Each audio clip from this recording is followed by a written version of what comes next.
Hello, you are listening to the OmniTalk Fast Five, brought to you in partnership with the A&M Consumer and Retail Group, Firework, SPS Commerce, and Sezzle.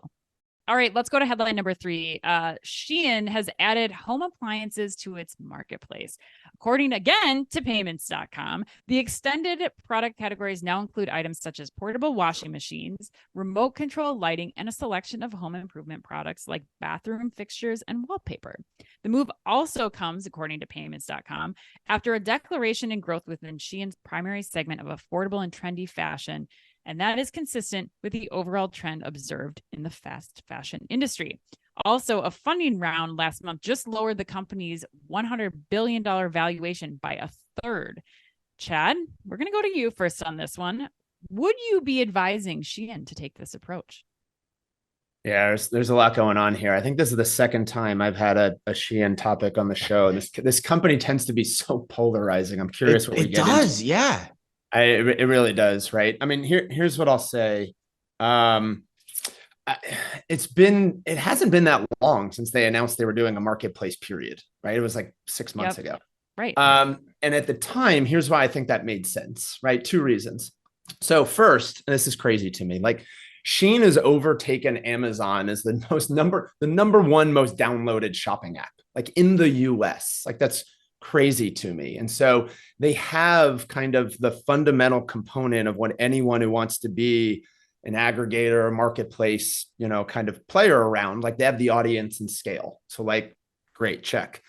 Two, how they had initially announced it, they had category credibility, right? So companies will go to SHEIN for fashion and apparel. Makes complete sense.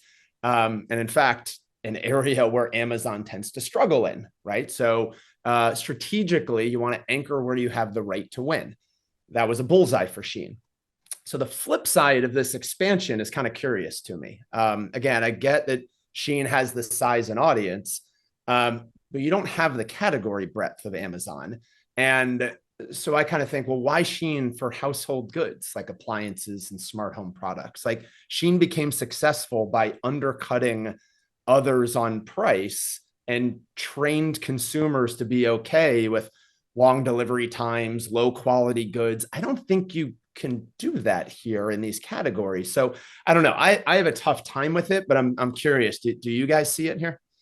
I mean, I haven't decided yet either. I think the products and the categories that they went after, I think is unique and kind of like a question mark to me. I actually like the marketplace play.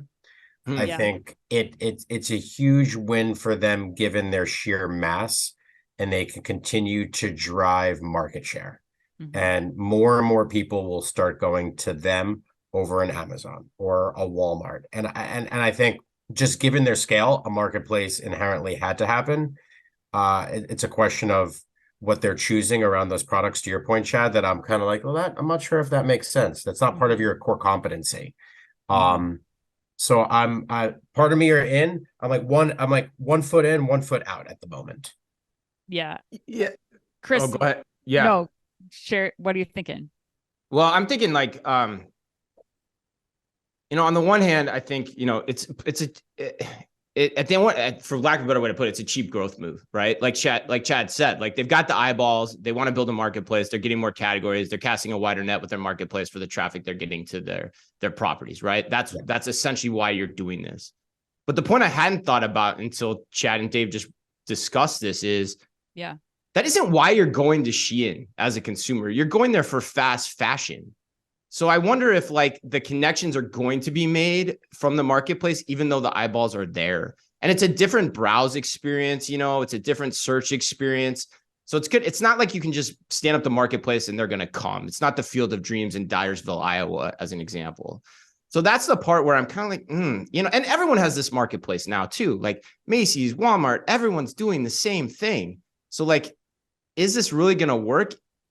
Net, as I'm talking this out loud, I think it's kind of desperate and kind of just an expected move at this point.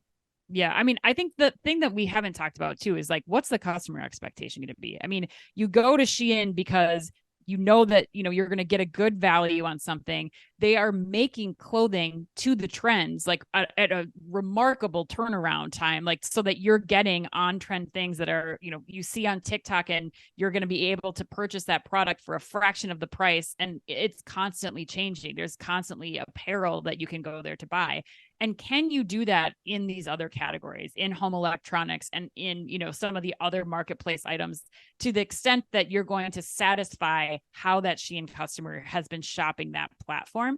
And I think, you know, another great thing that SHEIN does is the kind of gamification of that shopping, but you also have that on platforms like Temu that have been around for a longer time and have that breadth of assortment. And you're like the points that you guys were saying earlier, like you're used to going to Temu to shop for everything across that category, from, you know, a t-shirt all the way down to, you know, this portable washing machine, and getting that low price and gamifying that experience. So I think, like you said, Chris, it's a desperate move from SHEIN to try to compete against other large players in that space. But will it work?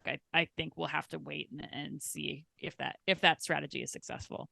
Yeah, that's a great point too, Aaron, because you can't fast fashion appliances, right? There's too many product safety requirements that come into play, right? The worst thing that happens with a bad t-shirt is you get a rash, you know, you do. Is that the worst thing? Yeah. That I mean, well, I don't know. Depends who's wearing it, like me, but you know, like, but that's an issue, right? Like, you know, you can't do that in appliances because there's too much thought that has to go into that process. So yeah, I'm kind of more on this negative camp on this side this week. No, yeah, even the shipping and just the route to market is fundamentally different. Absolutely. So yeah.